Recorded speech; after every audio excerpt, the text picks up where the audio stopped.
Man is known to be the biggest innovator of all time on the blueberry. From Stone Age animal skin to current groovy and elegant wardrobe, man has learned the true meaning of fashion and lifestyle over a passage of millenniums. There are people who have mastered this art of updating their fashion aesthetics, inspired from their ambience and creative imaginations. Yet there is a majority of people amongst us who don't even have a clue what fashion is. They are all around us. उनको specially बहुत ज़्यादा ज़रूरत है देखने की, सोचने की वो क्या पहनते हैं, क्या करते हैं, किस तरह वो थोड़े से पैसे खर्च करके भी अच्छे लग सकते हैं। जब बात होती है फैशन की तो लोगों के ज़हन में एक ही बात आती है कि आप ज़्यादा पैसे ब्रांडेड चीज़ें लेंगे, इस तरह करके ही आप अच्छे लग सकते हैं, जो कि गलत बात है। ज़रूरी नहीं है कि महंगे कपड़े पहने या महंगी चीज़ें, महंगी एक्सेसरीज़ पहने, लेकिन हाँ, ये हमारे इख्तियार में ज़रूर होता है कि हम अपनी ही वार्डरोब के अंदर जो चीज़ें पड़ी हैं उनको किस तरह से इस्तेमाल किया जा सकता है। Television, being the biggest mode of inspiration for masses, has been the biggest educator of the current era. For ages, the Idiot Box has tried to explain the fashion ideology to masses, and unfortunately, none of them have been successful so far. हमारे पास talk shows थे, हमारे पास discussion के दूसरे shows थे, fashion shows हम दिखा रहे थे, लेकिन कोई ऐसा शो नहीं था जिसमें हम डायरेक्ट लोगों से इंटरेक्टिविटी कर सकें। मकसद यही है कि हम नॉर्मल स्ट्रीट पे जाते हुए लोग या नॉर्मल लाइफ के जो लोग हैं उन लोगों की अवेयरनेस उन लोगों में क्रिएट की जाए। स्पॉन्टेनियस सा हमें एक शो चाहिए जहाँ पर हम basically we can go to the local people and talk about their dressing. Keeping this fact in mind, that major part of Style 360 programming is based on explaining fashion phenomenon to masses.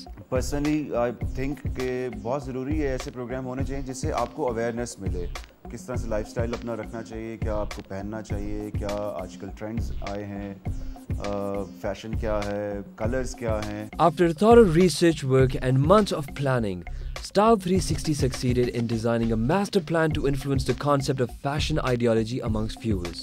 This time it wasn't a road show, neither a fashion show. In fact, Style 360 planned to bring down all the elegant and intangible fashion assets on street by interacting directly to the masses with zero communication gap.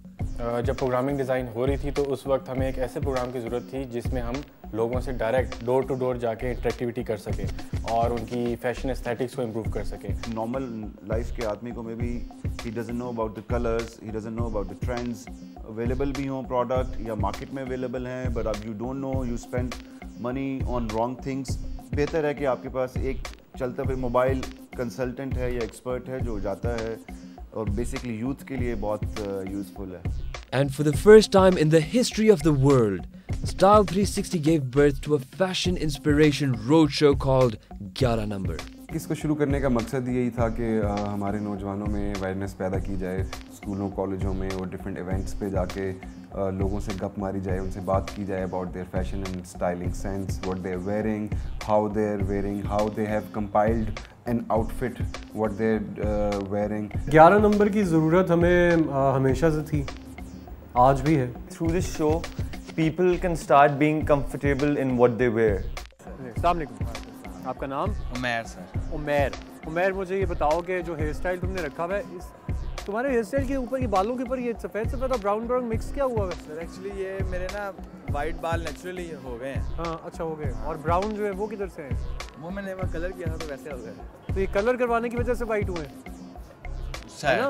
कुछ ज़्यादा chemical जो है वो effect कर गया उसके ऊपर।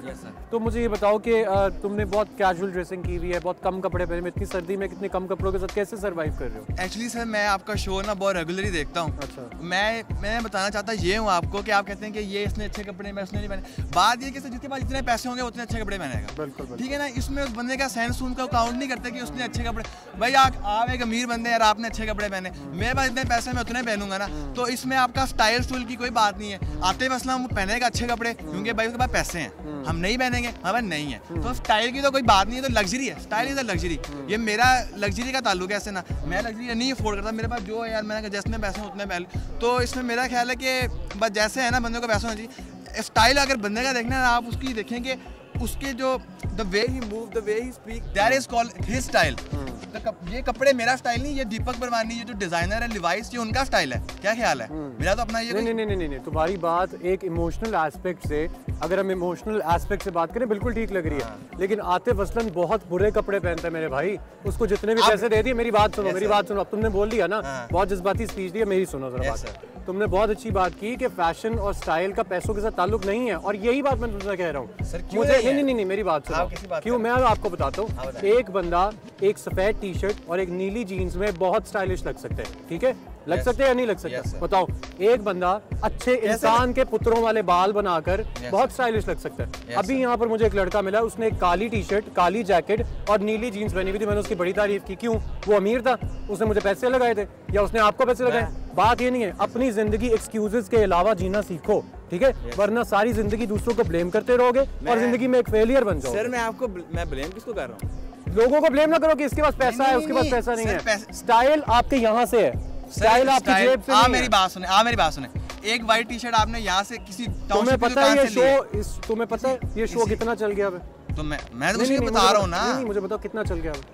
काफी चला है। काफी चल गया है ना, मतलब तकरीबन 1-1.5 साल से चल रहा है। 1-1.5 साल में तुमने कितने पैसे वालों को देखा है कि मैंने उनको अप्रिशिएट किया? नहीं, पैसों की मैं आपको कह रहा हूँ कि सर जिसका इधर ही खड़ो की बात करो, पीछे किधर जा रहे हो? उस हिसाब से ड्रेसिंग करेगा।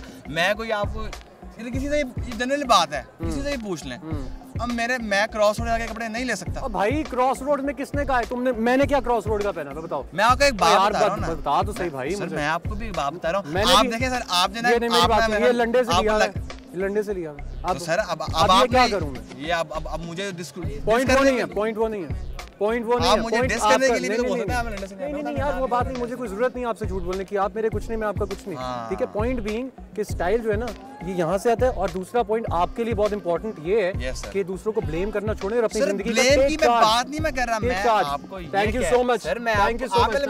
अच्छा चल, मैं आपको ये कह रहा हूँ कि स्टाइल का ताल्लुक जो है ना, ये आप जो बोल रहे हैं कि उससे होता है फलां से, माइंड की मैं आपको बात नहीं कर रहा। मुझे ये बताओ, मैंने कब कहा कि स्टाइल का ताल्लुक उससे होता है? वो उसके है, वो बताओ। ये जो आप कह रहे हैं आतिफ असलम गंदी ड्रेसिंग करता है, दुनिया उसकी शुदाई है। आप एक वाहिद इंसान है जो कह रहे हैं वो गंदी ड्रेसिंग करता है।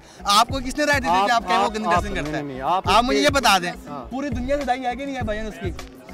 नहीं, आपका पहला ही खराब हो गया। नहीं है यार, आपके दोस्त मुकर के आपके मुकाबले। थैंक यू, जाएं चले जाएं।